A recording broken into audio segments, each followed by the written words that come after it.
প্রথম আলোর মূল পত্রিকায় প্রথম পৃষ্ঠায় খ্রিস্টীয় নববর্ষ 2025কে স্বাগত জানিয়ে গ্রাম বাংলার একটি নয়নাভিরাম দৃশ্য ছাপা হয়েছে। তাদের প্রধান শিরোনাম, নির্বাচনের আগে বিচার ও সংস্কার, মার্চ ফর ইউনিটি থেকে দাবি। প্রতিবেদনটিতে বলা হয়, জাতীয় ঐকমত্যের ভিত্তিতে গণ অভ্যুত্থানের ঘোষণাপত্র তৈরির যে উদ্যোগ অন্তর্বর্তী সরকার নিয়েছে তা 15ই জানুয়ারির মধ্যে প্রকাশ করতে হবে। আর ওই সমাবেশ থেকে যেসব দাবি জানানো হয়েছে এর মধ্যে রয়েছে শেখ হাসিনাকে দেশে ফিরিয়ে এনে বিচার করা, বিচারিক প্রক্রিয়ায় আওয়ামী লীগকে নিষিদ্ধ করা আর সংস্কারের পর নির্বাচন। সেনাবাহিনী প্রধান জেনারেল ওয়াকারুজ্জামানের একটি বিশেষ সাক্ষাৎকার গুরুত্ব সহকারে পত্রিকাটিতে ছাপা হয়েছে। শিরোনাম, একটা নতুন স্বপ্ন, নতুন সময়ের পরিবর্তনের মধ্যে রয়েছি। সাক্ষাৎকারটিতে গণ অভ্যুত্থান পরবর্তী দেশের পরিবর্তিত রাজনৈতিক প্রেক্ষাপটে মানুষের প্রত্যাশা, বাস্তবতা এবং নানা বিষয় নিয়ে সেনাবাহিনীর ভূমিকা ও অবস্থান তুলে ধরেছেন সেনাপ্রধান। পত্রিকাটির প্রথম পৃষ্ঠার দ্বিতীয় ভাগে প্রকাশিত আরেকটি গুরুত্বপূর্ণ খবরের শিরোনাম, বৈদ্যুতিক ত্রুটি থেকে সচিবালয়ে আগুন, তদন্ত কমিটির প্রাথমিক প্রতিবেদন। এতে বলা হয়, তদন্ত কমিটি নাশকতার আলামত পায়নি, কোনো ব্যক্তির সম্পৃক্ততাও খুঁজে পাওয়া যায়নি। শীত নিয়ে প্রকাশিত খবরের শিরোনাম, বছরের শুরুতে শীত, কুয়াশা বাড়তে পারে।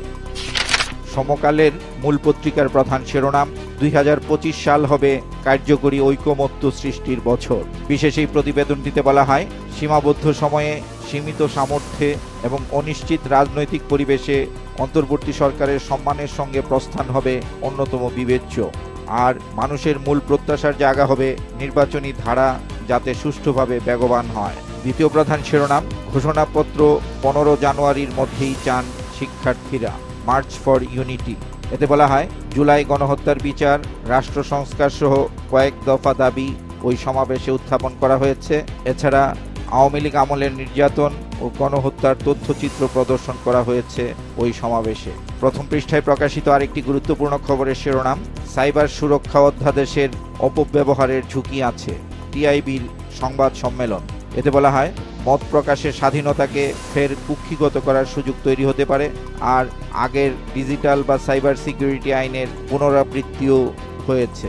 শেষ পৃষ্ঠায় প্রকাশিত আরেকটি বিশেষ সংবাদের শিরোনাম, ঢালাও পদোন্নতির দাবি ঘিরে সরকারি ব্যাংকে অস্থিরতা।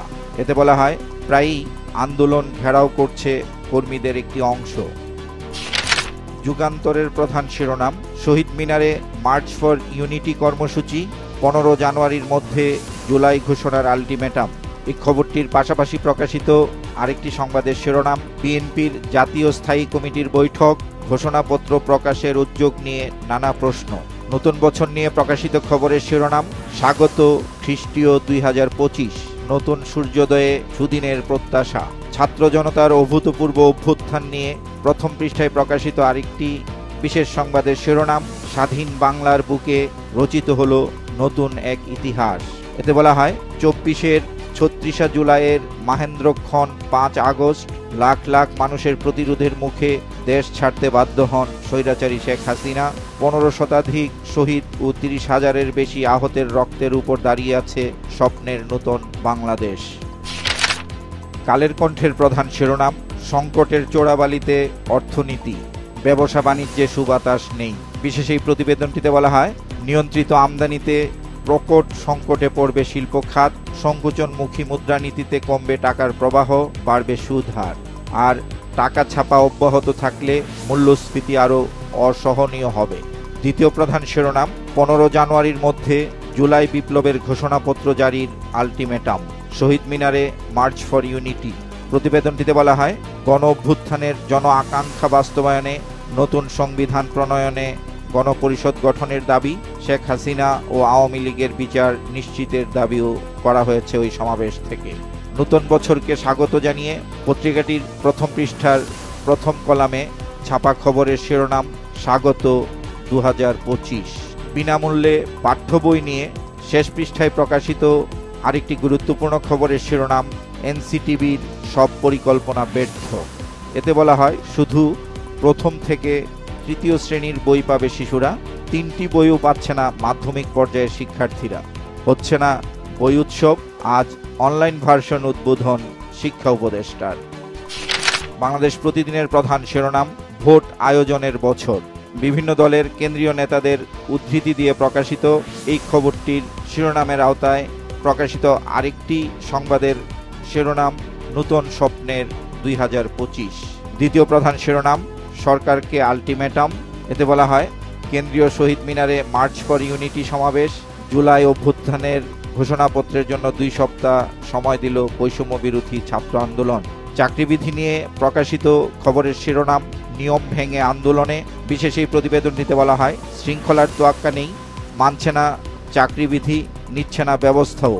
সামাজিক বিভিন্ন মাধ্যমে অপপ্রচার চলছে, প্রশাসনকে কাঠগড়ায় দাঁড় করাচ্ছে অন্যরা, বিজ্ঞপ্তি দিয়েই দায়িত্ব শেষ। সংস্কার কমিশন নিয়ে কালবেলায় প্রকাশিত খবরের শিরোনাম প্রতিবেদন দিতে সময় বাড়ালো সংস্কার কমিশনগুলো। প্রথম পৃষ্ঠায় আরেকটি গুরুত্বপূর্ণ খবরের শিরোনাম ছাত্রদের মতিগতি নিয়ে সন্দিহান বিএনপি, স্থায়ী কমিটির বৈঠকে আলোচনা। এতে বলা হয়, ঘোষণাপত্রের পেছনে অরাজকতার ষড়যন্ত্র দেখছে দলটি, পেছনে থেকে ছাত্রদের পৃষ্ঠপোষকতা দিচ্ছে কারা তা নিয়ে প্রশ্ন। প্রধান উপদেষ্টাকে বিএনপি শঙ্কার কথা জানিয়েছেন মির্জা ফখরুল। দেশ রূপান্তরের প্রধান শিরোনাম সরকারকে 15 দিন সময় দিল ছাত্ররা, মার্চ ফর ইউনিটি থেকে ঐক্যের ডাক, গণহত্যায় শেখ হাসিনার মৃত্যুদণ্ড দাবি, ঘোষণাপত্রের সিদ্ধান্ত থেকে সরে আসায় মিশ্র প্রতিক্রিয়া। টিআইবির সংবাদ সম্মেলন ঘিরে প্রকাশিত খবরের শিরোনাম সাইবার সুরক্ষা অধ্যাদেশ ধোঁকা দেওয়ার অপচেষ্টা।